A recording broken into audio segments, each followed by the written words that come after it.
हर साल लाखों बच्चे सीबीएसई का री एग्जाम देते हैं और आप जान के हैरान हो जाएंगे कि उसमें से 70% से ज्यादा बच्चों का स्कोर 50-60% के आसपास ही रह जाता है। इवन काफी बच्चे जो हैं वापस से फेल हो जाते हैं और कुछ तो ऐसे बच्चे होते हैं जो पहले तो पास थे, अब फेल हो गए। तो क्या आपको भी लगता है कि इस समय तक आपने जितना भी प्रिपेयर किया है उसके बेसिस पे आपके 60-70 के आसपास ही स्कोर आने वाला है? तो मैं आपके साथ कुछ ऐसे टिप्स शेयर करने वाला हूँ जिससे आपका स्कोर काफी अच्छा बूस्ट हो जाएगा। एंड इस वीडियो के एंड में मैं आपके साथ physics, chemistry, math, biology, English का ट्रैकर शेयर करूंगा जिससे आप ट्रैक कर सकते हैं कि आपने क्या क्या चीजें कवर कर लिया। और उस ट्रैकर को अगर आपने फॉलो कर दिया अगले 30 दिनों तक तो आप आसानी से 90 प्लस स्कोर कर सकते हैं। ठीक है। एंड यहाँ पे कुछ 5 ऐसे स्पाई टेक्निक्स बताने वाला हूँ जिसको अगर आप फॉलो करते हैं तो no one is going to stop you to score better marks, लेकिन इसे आपको फॉलो करना पड़ेगा। सबसे पहले एक स्टोरी में आपको बताता हूँ। सीबीएसई 2024 बैच का जब रिजल्ट आता है तो उसमें पीयूष का स्कोर केवल 62% होता है। अब एक जेई एस्पिरेंट को अगर 75 से कम आता है तो आप समझ सकते हो कि क्या फीलिंग्स होगी। एक प्राइवेट कॉलेज इमेजिनेशन में आने लगता है और जो सपना होता है कि आईआईटी में जाएंगे या एनआईटी में जाएंगे वो टूटने सा लगता है। उस समय उनके साथ वही हालत हुआ था। उनको ये भी नहीं पता था कि इम्प्रूवमेंट नाम का कोई चीज होता है या रीअपियर कर सकते हैं। कहीं से उनको हमारी वीडियोस मिली, उसके बाद से उन्होंने इम्प्रूवमेंट एग्जाम्स के लिए सारे सब्जेक्ट में अप्लाई कर दिया। जैसे आपने 2 या 3 सब्जेक्ट तक अप्लाई किया होगा बेस्ड ऑन योर रिक्वायरमेंट, तो उन्होंने अप्लाई कर दिया। और 2025 का जो रिजल्ट आया वो चौंकाने वाला था। 93%, बहुत ही बड़ा गैप निकला।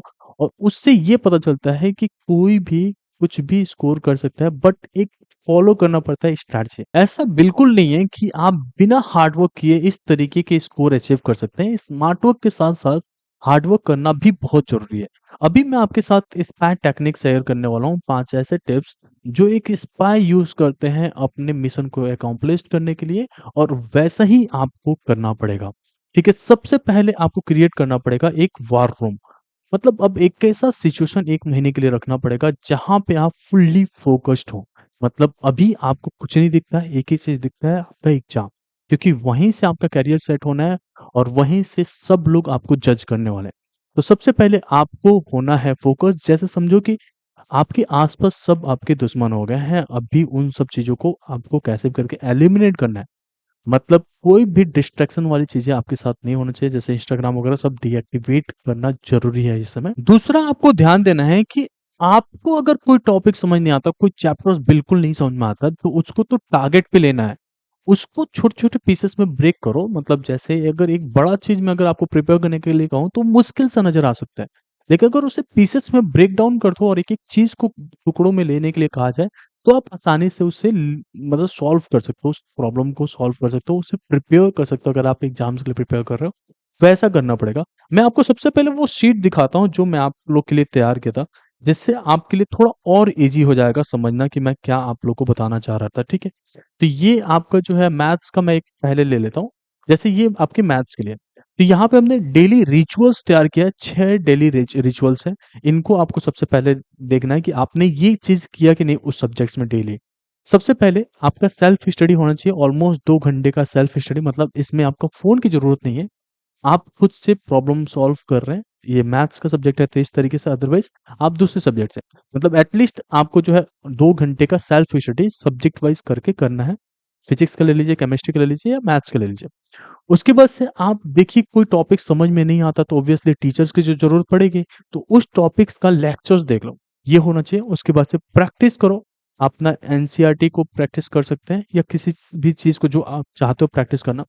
उसके साथ साथ एक फॉर्मूला नोट तैयार करो और फॉर्मूला को डेली अपडेट करो। जैसे चैप्टर वाइज फॉर्मूला नोट्स जो जो पढ़ रहे हो वही, ऐसा नहीं कि एक ही दिन में सारा फॉर्मूला नोट्स अपडेट कर दिया। ये 30 डे का है और उसी के हिसाब से आपको अपडेट करना है। उसके बाद से आपका पेपर पैटर्न्स को एनालिसिस करो। मतलब डेली एटलीस्ट जो है एक सेक्शन भी अगर एनालाइज करते हो तो आपको पता चलेगा कि एग्जाम्स में एक्चुअल में क्या पूछे जाना है। मतलब सोचो, अगर अभी से आप विजुअलाइज कर लो कि एग्जाम में इस तरीके से क्वेश्चन आएगा तो मैं ऐसे इंश्योर करूंगा, तो आपका सबकॉन्शियस माइंड प्रिपेयर है एग्जाम्स के लिए। ठीक है। उसके बाद से कुछ एक्स्ट्रा करो। मतलब जैसे 4-5 प्रीवियस ईयर के क्वेश्चंस लेके सॉल्व करो। मैं ऐसा नहीं कह रहा हूँ कि 3 घंटे बैठ के एक पेपर पूरा सॉल्व कर दो, बट 4-5 भी करते हो तो धीरे धीरे आप लेवल बढ़ जाता है। ठीक है। उसके बाद से जो मैं कह रहा था कि आपका जो है टॉपिक्स को आपको डिवाइड करके रखना है। एक चीज़ का ध्यान रखना, किसी भी एग्ज़ाम में पूरे सिलेबस का जो 20% सिलेबस होता है, 20% टॉपिक्स होते हैं, वो आपका 80% मार्क्स को कवर करता है एंड रिमेनिंग 80% जो टॉपिक्स होते हैं, वो केवल 20% मार्क्स में ही इन्वॉल्व होते हैं। मतलब लगभग 80% मार्क्स केवल उन मेन टॉपिक्स में से आते हैं, जो हर साल ही आता है। वो लिस्ट हमने यहाँ पे बना दिया है और इसके हिसाब से आप चेकलिस्ट अपना तैयार कर सकते हो। ये देखोगे कि इनका आपका कॉन्सेप्ट क्लियर है कि नहीं, एनसीईआरटी सॉल्व किया कि नहीं, प्रीवियस ईयर क्वेश्चन इस पे सॉल्व हुआ कि नहीं, ये इजी हो जाएगा। उसके साथ साथ नीचे भी आपको चेकलिस्ट मिलेगा कि क्या आपने फॉर्मूला बुक डेली कवर कर रहे हो, डेली फॉर्मूला बुक अपडेट कर रहे हो। एंड इवन दो अगर आप फॉर्मूला बार बार रिवाइज नहीं कर सकते, रफ कॉपी में केवल लिखते हो, तो लिखते समय आपका सबकॉन्शियस और ज्यादा स्ट्रांग होता है और उस समय पे आप और जल्दी मेमोराइज कर लेते हो। ठीक है, तो इस चीज का ध्यान रखना है। ऐसे आप फॉलो करेंगे तो you can easily achieve whatever score you wanted to get. अब वापस से अपने टॉपिक पे आते हैं और समझते हैं आगे की स्टेप। तो आपको ये समझ में आ गया। Now the next thing is कि आपको इंटरोगेट करना है। जैसे कोई टॉपिक्स बिल्कुल नहीं समझ में आ रहा है, तो आपको खुद से क्वेश्चन से रेस करना है कि किस तरीके से इसको ज्यादा से ज्यादा समझ सकते हैं। जैसे मान लो कि आप कोई डेरिवेशंस कर रहे हो, आपको कोई स्टेप्स नहीं समझ में आ रहा है, तो उससे क्वेश्चन पूछो कि ये स्टेप्स यहाँ पे क्यों आ रहा है या इसका क्या मतलब है। और इस समय तो एआई भी है आपका खुद का टीचर, जो पैसे भी नहीं लेता और बहुत ही अच्छा एक्सप्लेन भी करता है। तो उससे पूछो वो स्टेप्स क्यों आया, कैसे आया, और इस तरीके से अगर आप करते हो तो आपका जो है एग्जाम्स के लिए प्रिपरेशन बहुत अच्छा होता है। और फोर्थ नंबर पे आपका आता है डेंजर लिस्ट। जैसे मान लो कोई ऐसे टॉपिक्स हैं जिनको आपने बार बार प्रैक्टिस किया फिर भी नहीं समझ में आ रहा है, या आपको लगता है कि मैं भूल जाऊंगा, आज पढ़ा कल भूल जाने वाला केस बहुत सारे स्टूडेंट के साथ होता है।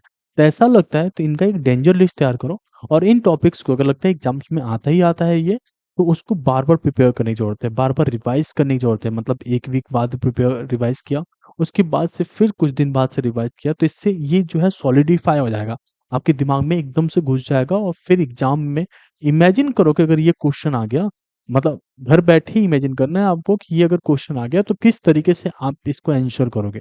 जैसे जैसे आप इमेजिन करते जाते हो ना, तो ये आपके दिमाग में एक इमेज क्रिएट कर देता है कि ये क्वेश्चन आएगा तो इस तरीके से आप आंसर करेंगे, और वो आ जाता है आपसे। फाइनली आपको सारे टॉपिक्स अच्छे से प्रिपेयर हो चुके हैं।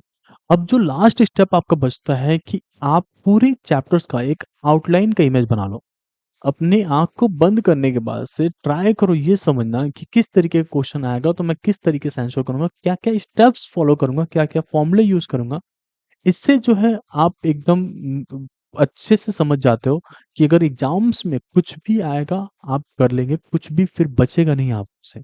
इवन दो अगर कोई क्वेश्चन बिल्कुल ही बियॉन्ड आता है, नहीं पढ़ा है, तो स्टेप्स आपको पता चल जाएगा कि कैसे हमें स्टेपिंग करनी है। तो अभी से विजुअलाइज़ करना शुरू करो कि एक-एक आंसर जब भी कोई क्वेश्चन सॉल्व करो, एग्ज़ाम में विजुअलाइज़ करो कि आ रहा है और मैंने आंसर लिख दिया अपने आंसर शीट में। तो इससे ज़्यादा ईज़ी हो जाता है। और जो पीडीएफ मैं आप लोग को यहाँ पे दिखा रहा था, ये सारे पीडीएफ जो है टेलीग्राम पे अवेलेबल है। वहीं पे हम लोग एडमिट कार्ड वगैरह का अपडेट भी भेजेंगे। तो वहाँ से आप जाके इसे डाउनलोड कर सकते हैं, प्रिंट आउट लेके अपना अच्छे से प्रिपरेशन कर सकते हैं। होपफुली आपको ये वीडियो हेल्पफुल लगा होगा। किसी तरह की क्वेरीज़ है तो कमेंट सेक्शन में पूछ सकते हैं। Thank you so much.